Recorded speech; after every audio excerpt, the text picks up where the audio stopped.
அன்பே சிவம் மனமே குரு என்றுணர்த்திய குருவே போற்றி. எனக்குள் இறைவனை உணர வைத்த குருவே போற்றி.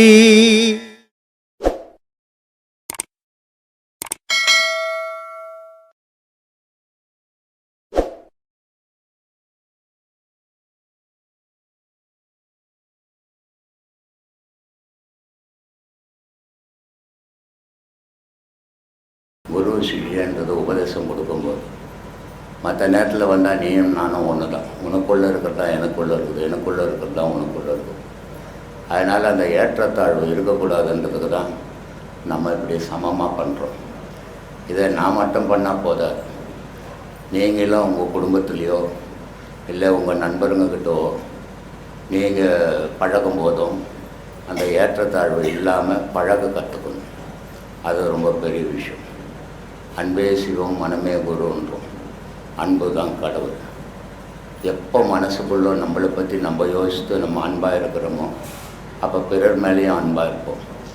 நம்ம மேலேயே நம்ம அன்பு இல்லைன்னா பிறர் மேலே நம்ம அன்பாக இருக்க முடியாது. அது குடும்பமாக இருந்தாலும் சரி, வெளியிடமாக இருந்தாலும் சரி, நண்பர்களாக இருந்தாலும் சரி, எல்லோருக்கிட்டும் அன்பாக பழகணும். அவன் இப்படி இருக்கிறான் இவன் இப்படி இருக்கிறான்னு குறை சொல்லாதீங்க.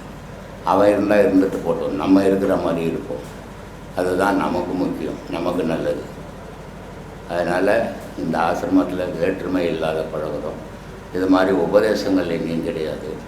இந்த உபதேசங்களில் சீரா செய்திகள்னா பெரிய மகான் ஆவானா, கடவுள் ஆவானா, நல்ல ஒரு மனிதனா, மன தைரியத்தோடு எந்த நேரத்துலையும் கலக்கம் இல்லாத வாழறதுக்கு இந்த கலை தான் வழிவகுத்து தரும். அப்படிப்பட்ட கலையை நம்ம கொடுக்குறோம். அதை வீணாக்கிடக்கூடாது. நீங்கள் உபதேசங்கள் நான் வாங்கன்னு யாரையுமே சொல்கிறதில்லை. ஏன்னா முடியாதவங்க வாங்காதீங்க. இதை செய்ய முடியும், நம்ம இதை அடையணுன்றவங்க மட்டும் உபதேசம் வாங்கணும். ஏதோ வந்தோம், அவர் உபதேசம் வாங்கினார், இவர் உபதேசம் வாங்கினார், நானும் உபதேசம் வாங்குறேன்னு வாங்கி அதை செய்ய முடியாத விட்டுடாதீங்க. குடும்பத்தில் போய் நான் சாமி கும்பிட்றேன், என்ன மாதிரியே நீ சாமி கும்பிட்டு பொண்டாட்டிக்கிட்ட சொல்லாதீங்க. அவங்களுக்கு பிடிச்ச மாதிரி அவங்க கும்பிட்டுட்டோம், உங்களுக்கு பிடிச்ச மாதிரி நீங்கள் கும்பிடுங்க. ஒரு நாள் அவங்க உங்களை பார்த்து மாறட்டும். அது வரைக்கும் அவங்களுக்கு எந்த தொந்தரவும் கொடுக்காதீங்க. கொடுத்தீங்கன்னா அவங்க உங்களுக்கு தொந்தரவு கொடுப்ப ஆரம்பிச்சிடுவோம். அப்புறம் நீங்கள் போகிற பாதை சீராக போக முடியாமல் ஆகிடும், தடைப்பட்டு போயிடும். அதனால் அவங்கவுங்க செய்கிற செயலை அவங்கவுங்க செய்யணும். கணவனுக்கு மனைவி எதிரியாக இருக்காதீங்க, மனைவிக்கு கணவன் எதிரியாக இருக்காதீங்க. அன்போடு பழகுங்க. நீங்கள் 2 பேரும் அன்பாக இருந்தீங்கன்னா தான் உங்கள் வம்சம், உங்கள் குழந்தைங்க அன்பாக இருக்கும். நீங்கள் அருவெறுப்பாக பேசி அருவெறுப்பாக வெறுத்துக்கின்னு சண்டை போடணும், சச்சரவு பண்ணிக்கின்னு இருந்தீங்கன்னா நாளைக்கு உங்கள் பிள்ளைங்களும் அதை பார்த்து வளரும் போது அதுங்களுக்கு அதே குணங்கள் வரும். அப்போ முன்னோடியாக நீங்கள் இருந்து அதுங்களை வளங்கும். ஒழுக்கம் ரொம்ப அவசியம். பிள்ளைங்களுக்கு நல்ல வழியில் பயணம் பண்ணுறது நல்ல அவசியம். அது சின்ன வயசுலேருந்து இளமையிலேருந்து அதில் பழக்கப்பட்டீங்கன்னா அது கெட்டு போகிறதுக்கு வழி இல்லாமல் நல்லா படிக்கணும். இந்த உலகத்தில் எவ்வளோ சொத்து இருந்தால் கூட மரியாதை கிடையாது. படிப்பு தான் அவசியம்.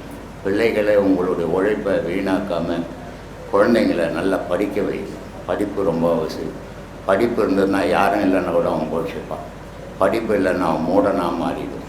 அதனால் படிக்க வைங்க. உங்களுடைய கெட்ட பழக்கம் கூடி குடும்பத்தில் நான் உழைக்கிறேன், என் உடம்பு வலிக்குது, மனசு சரியில்லை அப்படின்னு குடிக்கிறதால நீங்கள் மட்டும் கெட மாட்டீங்க, உங்கள் குடும்பம் கெட்டுடும். உங்கள் குடும்பம் மட்டும் கிடையாது, அக்கம் பக்கங்கிறவங்களும் கெடுவாங்க. அதனால் அந்த மாதிரி பழக்கங்களை இந்த மாதிரி வழியில் போகிறவங்க ஈடுபடுத்தக்கூடாது. ஈடுபட்டிங்கன்னா இந்த கலை வந்து மோசமாக ஆக்கிடும் உங்களுக்கு. அது எப்படி கெடுக்குதுன்னே தெரியாது, கெடுத்துடும். இது வந்து இந்த கலை வந்து புலிவால் பிடிச்ச கதை. புலியும் விட முடியாது, அதுவும் கூடவும் ஓட முடியாது. அப்படின்ற நிலையில் நிற்கணும். ரெண்டுக்கும் இடைப்பட்ட சூழ்நிலையில் நின்னீங்கன்னா தான் இதை சீராக நீங்கள் பயணம் பண்ண முடியும். இதை வாழ்நாளில் எவ்வளோ பக்தி பண்ணிங்கனாலும், எத்தனை கோயில் சுற்றினீங்கனாலும் அது உடல் சம்மந்தப்பட்ட விஷயம், பக்தி சம்மந்தப்பட்ட விஷயம். இது வந்து உயிர் சம்மந்தப்பட்ட விஷயம், இது ஞானத்தை சம்மந்தப்பட்ட விஷயம். இது ஒவ்வொரு பிறவிக்கும் உங்களுக்கு கூடவே வரக்கூடியது. அப்போது உடல் அழிஞ்சதுன்னா அந்த பிறவியில் செய்ததெல்லாம் அந்த உடலோடு போயிடுச்சு, மறைஞ்சு போச்சு, ஞாபகமே இல்லை. இது உயிரோடு கலக்கும்போது என்ன செய்தீங்களோ அது ஞாபகத்தில் இருக்குது. அடுத்த பிறவியில் நீங்கள் பிறக்கும்போது ஞான வழியில் போகிறதுக்கு வாய்ப்புகள் ஈஸியாக கிடைக்கும். அதனால் இது சீராக பயன்படுத்திங்க, நல்ல வழியில் போங்க, அதுதான் நல்லது அப்படின்ட்டு. பற்றற்ற பற்றற்ற நீரதிலே பாசை படர்ந்தாற்போல் உற்று உற்று பார்த்தாலும் உன்மயக்கம் தீரவில்லை. உற்று உற்று பார்த்தாலும் உன்மயக்கம் தீர்ந்தாலும் உன்மயக்கம் தீர்ந்தக்கால் பற்றற்ற நீராகும் என் கண்ணம்மா வாசியது வேறாமே. கடவுளினுடைய நிலையில் நான் எவ்வளோ உற்று உற்று பார்க்குறேன், என்னுடைய வாழ்க்கையே பாச படிஞ்ச மாதிரி மாயை படர்ந்துட்டு.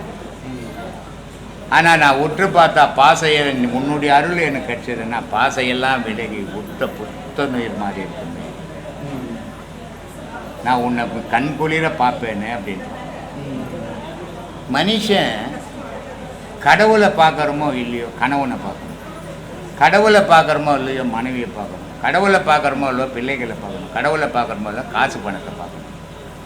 இதில் அலையிறவனுக்கு கடவுளை பற்றி தெரிஞ்சுக்கிறதுக்கு வாய்ப்பே இல்லை. தெரிஞ்சாலும் அதில் பயணம் பண்ண மாட்டான்.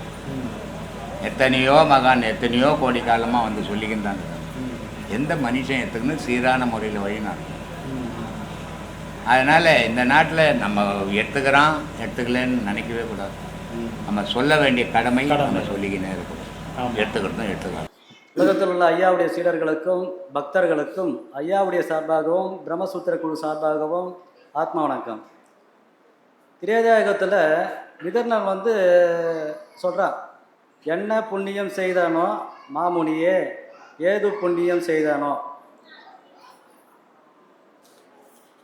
அப்படின்னு சொல்லிட்டு பாடுறாரு. ஏன்னு கேட்டால் நம்ம ஐயா கூடவே இருந்தோம் எல்லாமே. இந்த குரு பூஜையை காண்பதற்கு ஐயா கூட இருந்ததுக்கு இந்த ஊர் என்ன செய்ததோ அல்லது உலக மக்கள் என்ன செய்தாங்களோ நான் என்ன செய்தனோ அப்படின்னு சொல்லுவார் விதர்ணர். ஏன்னு கேட்டால் துரியோதனை நல்லவன், அவன் கூட தானே ஜெகனி, அவன் தோர் குடிசைக்கு அஷ்டம சனியாக இருந்தான். அதுபோல் ஐயா மலேசியாவுக்கு போகிறாரு.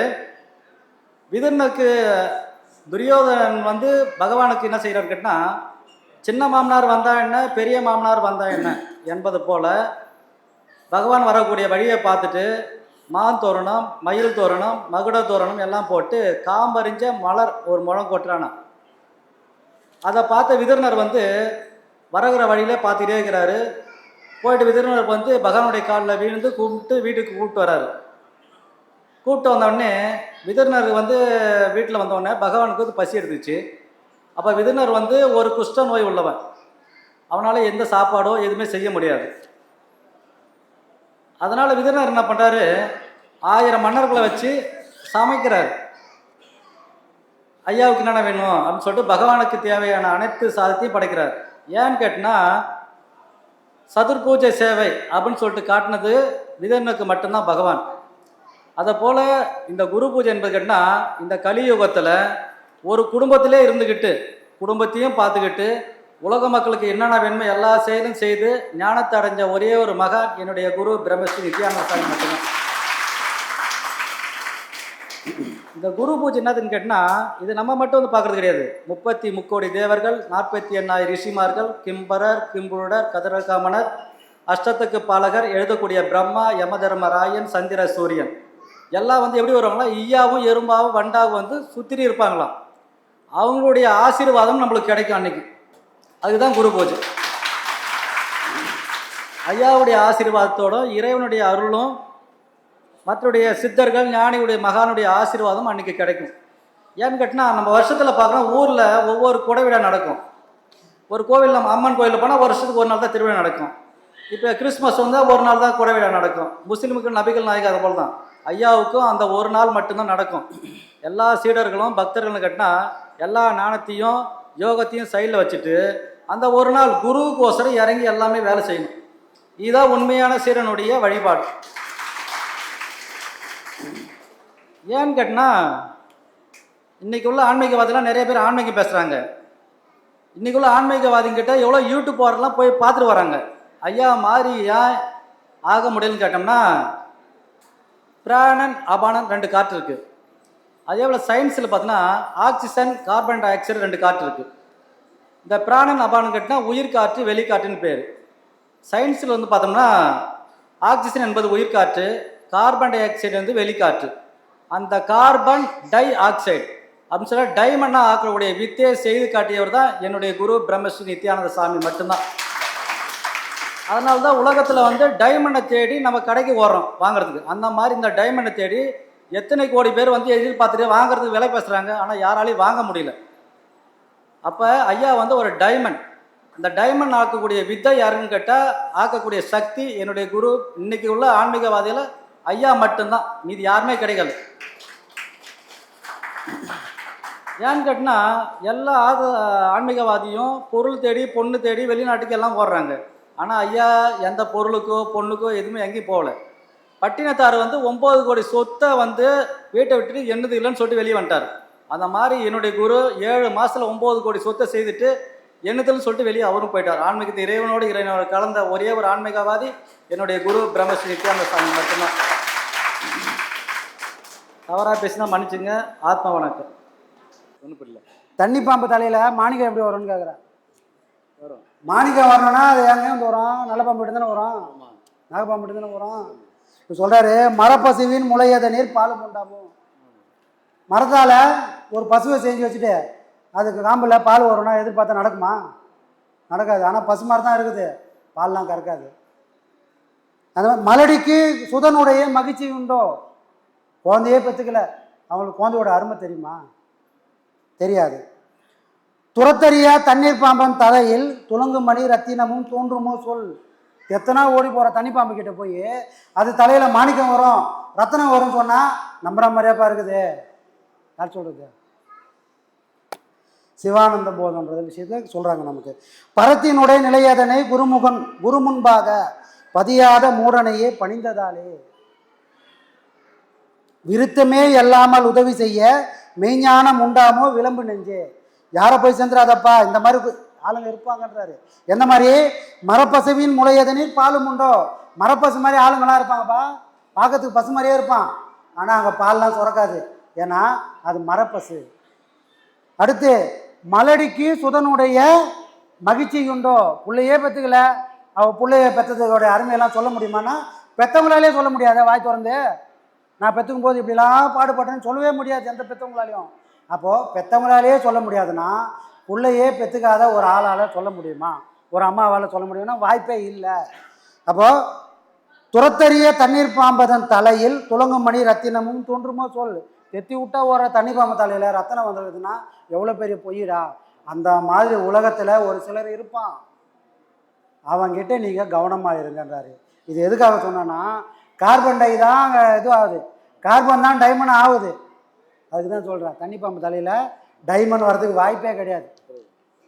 தனக்குள்ளே இருக்கிற நஞ்சு யாருக்கும் விரயம் பண்ணாமல் மேல்நிலைக்கு கொண்டு போகிறது தான் அது இந்த நிலையை உயர்ந்த ஒரு பொருளாக மாற்றி காட்டும். அப்படி ஒரு உயர்ந்த பொருள் மாதிரி தான் நமக்குள்ள ஒரு விஷயத்த விரயம் பண்ணாமல் நாம் மேல்நிலையில் கொண்டு போய் நிறுத்தினா அதுதான் நம்மளை காக்கக்கூடிய ரத்தினமாகவும் நவரத்தினமாகவும் நம்மளை காப்பாற்றக்கூடிய சமயம். அதுதான் நீங்கள் சொன்ன விஷயம். நல்ல சமயம். ஆத்மா ஆனந்தாயம் ஆனந்தா பிரம்மஸ்ரீ நித்யானந்தா. ஆனந்தாயம் ஆனந்தா பிரம்மஸ்ரீ நித்யானந்தா. அருளைத்தா நின்னருளைத்தா வளத்தைத்தா உடல் நலத்தைத்தா. அருளைத்தா நின்னருளைத்தா வளத்தைத்தா உடல் நலத்தைத்தா. ஆனந்தாயம் ஆனந்தா பிரம்மஸ்ரீ நித்யானந்தா. ஆனந்தாயம் ஆனந்தா பிரம்மஸ்ரீ நித்யானந்தா.